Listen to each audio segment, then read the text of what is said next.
there's a whole jumble here, I guess is the bottom line. Like, it sure sounds like somebody who should have been a prohibited person under federal law, right? Which means they're not allowed to possess firearms, let alone buy them.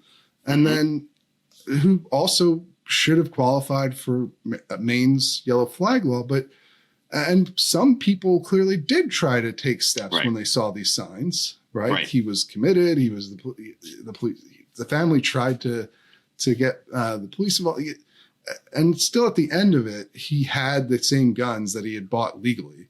Right. And that's what he used to carry out the attack. I don't know. I guess just do you have any way of untangling some of that for maybe why, in theory, this should have been one that was prevented, but wasn't in practice? Yeah, I mean, it seems like there are several factors at play here, from some sort of administrative failures. If he was involuntarily committed, that should have been reported, and it should have been something that would have shown up in his background check. But the FBI said they had no records of that. So there's a failure there. And then the other failure would be not to invoke the yellow flag law. And, Maine has had this law since 2020, and it's been used 81 times. Now, most of those are sort of imminent threats of suicide. It's been all law enforcement officers are trained on this law, but Saginaw County Sheriff's Office, they've never used it, as far as I know. So there could be something, culturally that they try to handle things sort of a little bit more informally. It is quite it's quite a process that's involved in terms of taking the individual into protective custody, finding a mental health professional, presenting findings to the court. And if you have assurances by the family that they're going to ensure that he doesn't have access to weapons and that they're going to make sure that he gets evaluated, perhaps that seemed like appropriate at the time. And the other thing we don't know is how many of these type of incidents through the law enforcement officers that were involved here, how many have they dealt with in exactly the same way, where the outcome was great, was, something that we don't hear about, which means that it worked out. That's another issue. That's actually not an uncommon way for these sorts of situations to be resolved, when somebody's not allowed to possess firearms, or or friends or family are concerned about their mental health and what they might do with a firearm. Oftentimes law enforcement will just have somebody else take the guns from them. And we've seen that actually occasionally lead to situations like this. I believe there was a school shooting in St. Louis that had similar description to this, where the police took a gun from somebody who was prohibited from having it and gave it to another family member. And then that family member gave it back to the person, and they carried out a shooting.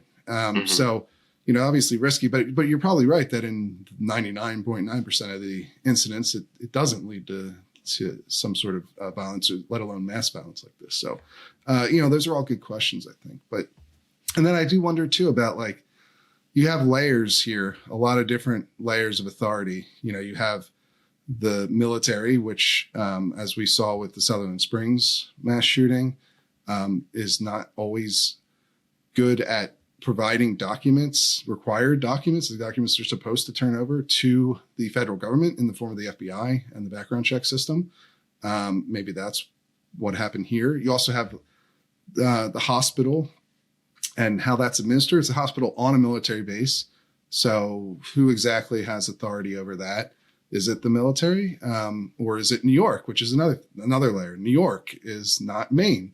New York is a separate state from Maine. They're in fact supposed to, we saw this with Buffalo, the Buffalo shooting, where that perpetrator was taken by police to a mental health facility after making comments that indicated he might shoot people at his school. But then New York has the more stringent red flag law than Maine does, but it wasn't used in that case. And also his trip to the mental health facility didn't, I guess, qualify as an involuntary commitment, which is another thing that's sort of, I think there can be complications with, like, what exactly qualifies as involuntarily committed compared to evaluated or voluntarily committed? You know, did he sign a paper that he said he was okay with it, and that made it voluntary instead of involuntary? It's hard. These things are these little details are very important in this Yeah, case. and I think you're pointing out these little details. Any one of them could go wrong and not be clear, and the entire system fails.